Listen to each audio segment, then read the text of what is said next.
Hi, I'm Stewart Spinks and welcome to episode 169 of my podcast, Beekeeping Short and Sweet.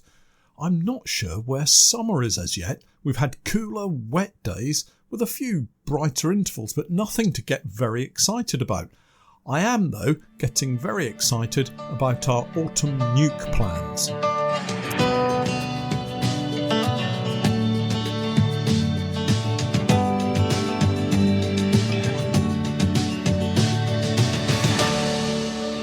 Beekeeping Short and Sweet, a beekeeping podcast for the inquisitive beekeeper with a short attention span. A beekeeper, in fact, just like me. I'm delighted to say that our podcast is now sponsored in part by Simon the Beekeeper. Making beekeeping an affordable hobby for everyone, Simon the Beekeeper provides the best value beekeeping equipment possible, along with a super fast delivery service. The bees won't wait, so their customers don't have to either. Visit the website at www.simonthebeekeeper.co.uk. Hi everyone and welcome to this week's podcast. I hope you're all safe and well wherever you may be enjoying your beekeeping. I say enjoying your beekeeping, but I know some of you out there are having a real struggle this summer. It seems every year throws up a range of conditions to challenge the beekeeper. Too much rain, too little rain, cold, damp conditions or drought. It always seems there's something that's likely to throw a spanner in the works. I've recently been helping a few new beekeepers get to grips with their hives in various states of development, and I have to say each one has appeared in my apiaries over the past few weeks too. So we're all in this together. The weather plays its part, the bees play their part, but I'm just lucky to have enough colonies to find at least a few that are doing okay. It's mid-July already and we're moving quickly through the season now. Interestingly, I watched a programme on TV about time with Professor Brian Cox. In it, he talked about us all experiencing time at different rates, and it's so true. How often does someone say to you that a particular day is dragging while you feel it's racing along really quickly? Not just that, but also it feels the beekeeping season takes an age to arrive in the spring, and before you know it, the summer has raced by and we're beginning to prepare colonies for the autumn and winter months ahead. I wonder if our bees can sense time as we do. Anyway, they always seem to be very busy regardless of the conditions, and this week it has been a little bit changeable. We've had some half-decent weather, a bit of sunshine, a few showers, a lot of rain overnight, a little warmth. The sun still has some heat in it. In fact, it gets quite warm when it gets a chance to appear from behind those clouds. But yesterday was very cool again. We had that fine mist-like rain for long periods in the morning, which put me off visiting our top bar hive apiary to inspect the colonies we have there. I'm heading out again today to check on them, and although I'm currently looking at unbroken blue skies, it is due to cloud over again later. Hopefully it won't start raining and I'll have enough time to get through all the colonies there. This period in mid-July is when my thoughts start to turn more seriously towards preparations for the autumn. It's a planning period for me. The bees are hopefully queen right at the moment, at least for the most part. As I said earlier, with a large number of colonies, you get to see a range of conditions within the hives, but generally I like to think that more are settled than not. But with the summer nectar flow now in full flood, as it were, the bees should be out there foraging on all the various wild flowers and crops available to them and preparing their stores ready for the long months ahead. It's this drive to store nectar that we're relying on to provide us with a crop of honey, if we're lucky enough to get a crop of honey, of course. I don't take my bees to the heather to get a late season crop, so this month is normally the very peak of the season for me, although the bees on the borage look as if they'll probably get an extra week or two. That's something we now have to factor into the planning because we would normally begin our late summer treatments at the end of July. Previously, we've used apitraz for the treatment of varroa at this time of the year, and we'll probably use something like it again this season. And I'll cover off some of the more common treatments perhaps in a podcast soon to give you an idea of what's available. As always, lots to choose from, and each has its place. This week we had our regular monthly meeting with the Coaching Plus guys on Patreon. one of the main topics was a discussion regarding preparation of nucs to go into the autumn and through the next year. And I have to say, at this point, I paused the podcast script and took advantage of some slightly brighter weather to dash out to the apiary at the fishing lakes and check up on the disaster that was the top bar hive and also the nucs that were developing there. We also have another apiary with commercial and national hives in it at those fishing lakes, and those are going to be used for creating nucs for the autumn and winter period. But before I talk about the nucs for autumn, I wanted to update you on the top bar hive. Remember, last week we had two situations developing.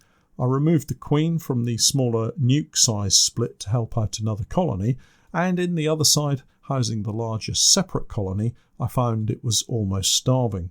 Well, it was starving, but it had almost died. Well, we got lucky. Firstly, the starving colony has recovered sufficiently to get out and forage. They're bringing in pollen and nectar. The queen survived, only just, I reckon, but she survived and is now laying eggs in the cells that have been cleared out by the workers ready for her. They had almost cleared all of the fondant that I gave them from last week, and I shot a video to show you exactly what's going on. Unfortunately, I was alone in the apiary, no helpers today, so if it's not terribly in focus, it's down to me. Luckily, I got in there just in time and I've managed to keep them going. In the other side, the smaller nucleus colony, they realised that they were queenless and have produced some quite nice queen cells. Not bad considering that they also were on the verge of starving last week. So I figured I should take advantage of the situation and turn a potentially bad outcome into a positive one. There were, as I said, several queen cells, and these were on different top bars, so it's the easiest thing in the world to split them, particularly as way back when we were designing the top bar hive, I got Pete to put several entrance holes in the sides. What I've done is moved a frame with a queen cell further into the middle of the top bar hive and blocked off both ends with a division or follower board. I opened up a new entrance and added a couple of top bars with plenty of bees on them. Now I have two smaller nucleus colonies which are queenless but have a queen cell each. Remember, I prefer to remove all but one queen cell. These have enough bees to get them started and take care of their respective sealed queen cell. The plan is to produce a new queen in each compartment, and with a little luck, we'll have a nicely mated queen in both sections, and then I can attempt either to get them through the winter as independent nucleus colonies in their own right, or if they both emerge and mate successfully, I could also use one to head up another colony and unite what's left. The colony in the other section will now be left to build up as best they can in preparation for winter. They need a heap of new comb. Brood is going to be depleted for some time, so they just won't have the foraging force they need for now, which in turn means I will need to feed them later this month and probably into next month. That's August, folks. So this is an example of how you can use an opportunity where the bees have produced additional queen cells, surplus to what you want them to have, and rather than getting rid of them, I've been able to give myself a chance of an extra mated queen that could then be used to head up another colony. Making up nucs for overwintering is a pretty easy process too, but it all goes back to my regular mantra of having enough resources, bees and food. Oh, and don't forget kit 2. If you want to make up nucs, you're going to need to have some nuc boxes. My personal preference is 4, 5 or 6 frame nucs, but we can also go with 3 frame nucs too. Let me explain. You all probably know by now that I shoot videos for my Patreon subscription page and an occasional video for YouTube. Well, I decided I couldn't really talk about the pros and cons of the different hive types if I hadn't tried them. So, somewhat foolishly, I now have a wide range of hive types, most of which are not interchangeable. So we have a national hive, and that's national hive in all its glory, standard national and 14x12s. Commercial hives, same footprint as national hives, so there is some swappability there. And the honeypore poly Langstroths, not to mention, of course, the top bar hive. The honeypore hives have 4 frame nucs. My commercial nucs are 5 frames. The BS Honeybees nucs for national and 14x12s are 6 frame nucs, unless of course you use the divider, and that makes them 3 frame nucs. I'm sure that's all as clear as mud for you now, isn't it? Each one of these versions of a nuc worked perfectly well last winter, and so it really is down to your own individual choice, hive type and personal preference. Isn't beekeeping great? The honey pour nucs are 4-frame because 2 of them sit nicely on a 10-frame brood box and can be stacked accordingly. Thus, if you wanted to build up a few nucs, you can pop 2 nucs on a brood box and get the frames drawn before simply splitting them down and adding queens to each. My commercial nucs are 5-frame because when I put 2 of them side by side, they fit exactly on a commercial brood box or national brood box, and the same applies. But for me, the greater benefit is that I can strap 2 of these commercial nucs together side by side, entrances pointing in opposite directions, and add a Maysmore jumbo feeder to feed both at the same time. All of this sitting neatly beneath a commercial or national roof. They can be left like this for the entire winter, giving warmth to each other and increasing their chances of survival. The BS Honeybees poly nucs are great, and you know that I'm a fan of them. 6 frames, either standard national or 14 by 12. They have great insulating properties and work really well over winter at keeping the nucleus colonies protected against those wide fluctuations in temperature. And with the divider inserted, yes, these can be a pain to remove or seat properly when they get covered in propolis and wax, but that aside, with the divider inserted and converted into 2 3-frame nucs, they work just as well as my own commercial 5-frame nucs strapped together. So you see, each one of these hive styles and types can work perfectly. There is just one thing to remember: resources. If you have a massively strong colony, wall-to-wall brood, supers full of bees, and a strong laying queen, you could no doubt split this down into multiple nucs and introduce a laying queen into each one. You could get as many as 6 nucs out of one colony perhaps. Here's how. I'd grab a couple of frames of brood from the brood box and put these each into the various nucs that I've got. So let's say it's one of my commercial hives and I've rammed 12 frames into the brood box and the queen is laying in all of the frames. So this is the perfect example, of course. It doesn't often turn out this way, but let's just run with it. Each nuc box now has a couple of frames of brood, and one of these has the existing queen. I divide the bees as best I can by shaking them so that they are equally-ish split between each box. There's no need to count how many bees are in each box, just judge it by eye. Leave the queen right nuc on the stand of the original hive. She'll gather up all the flying bees. Fill the remaining nucs with either drawn comb, if you have it, or foundation, if not. Close up all of the nucs except the one you're leaving behind and move them to another apiary a decent distance away. You have, of course, removed the supers to extract.